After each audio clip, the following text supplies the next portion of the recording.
မင်္ဂလာပါရှင် KY Kitchen မှာကြိုဆိုပါရစေဒီနေ့အာလူပူရီလုပ်ကြမယ်အာလူပူရီလုပ်ရန်အတွက်လိုအပ်တဲ့ပစ္စည်းလေးကြည့်ရအောင်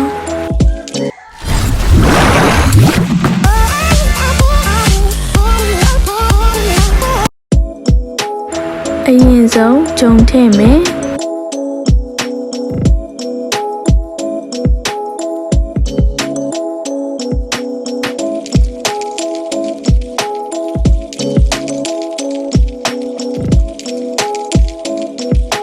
ပြီးရင် baking powder ထည့်မယ်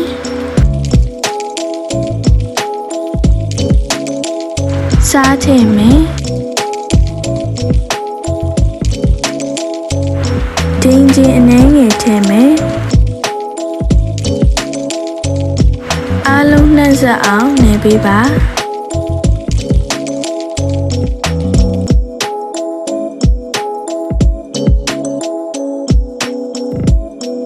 ပြီးရင်ရေနည်းနည်းစီထည့်ပြီးဂျုံကိုနေပေးမယ်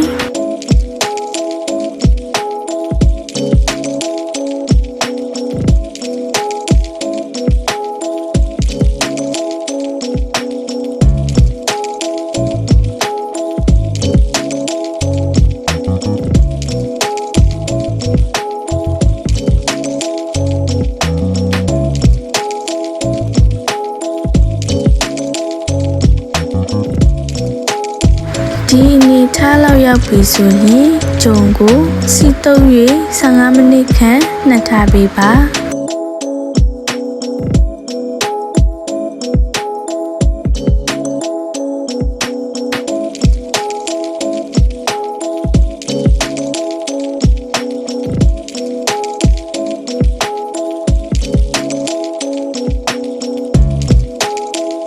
15မိနစ်ပြည့်ပြီဆိုရင်ဂျုံကိုအလုံးလေးတွေလုပ်ပေးမယ်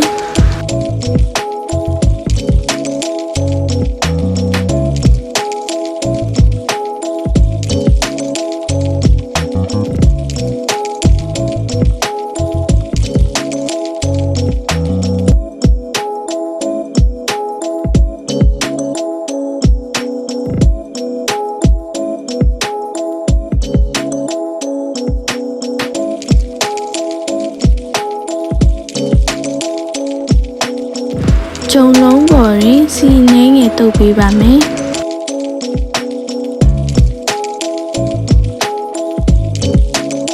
ဂျုံလုံးကိုဖြန့်ပေးမယ်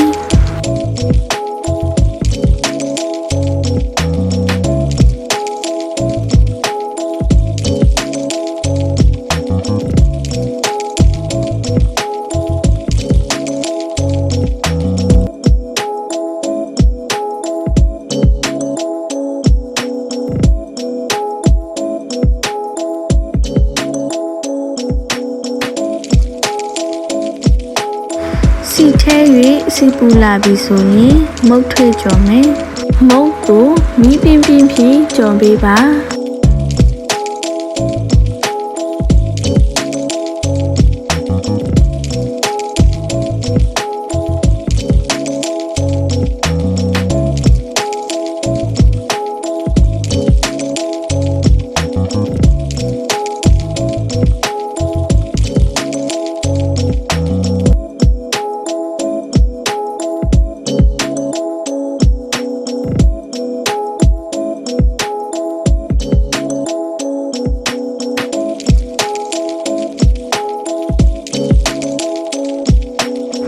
မုတ်ကြော်ပြီးပြီဆိုရင်အာလူးညှစ်ချက်ကြမယ်ပြုတ်ထားသောအာလူးကိုခြေပေးပါ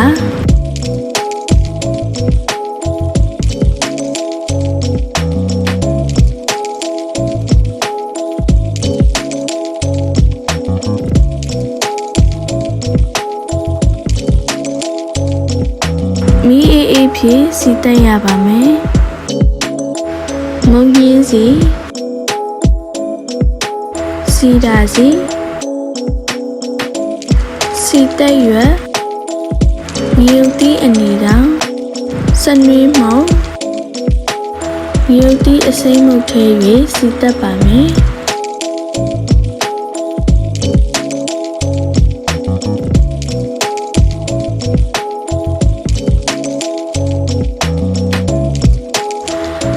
တက်ပြီးလျှင်ခြေထားသောအာလူထည့်မယ်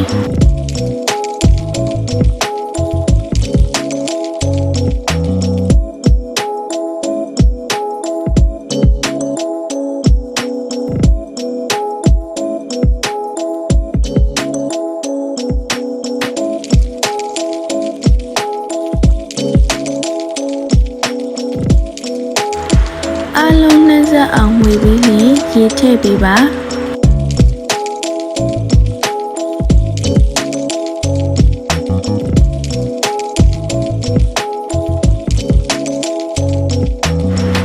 စားထည့်မယ်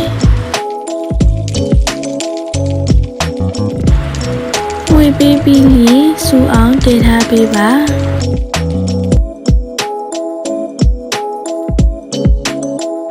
ဟင်းကောင်းကောင်းစူပြီဆိုရင်မဆလာထည့်မယ်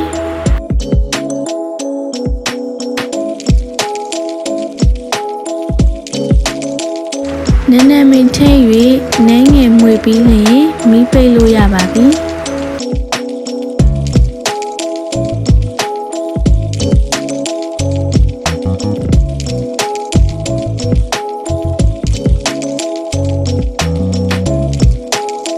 အခုဆိုရင်တော့အရသာရှိတဲ့အလူဟင်းလေးရပါပြီ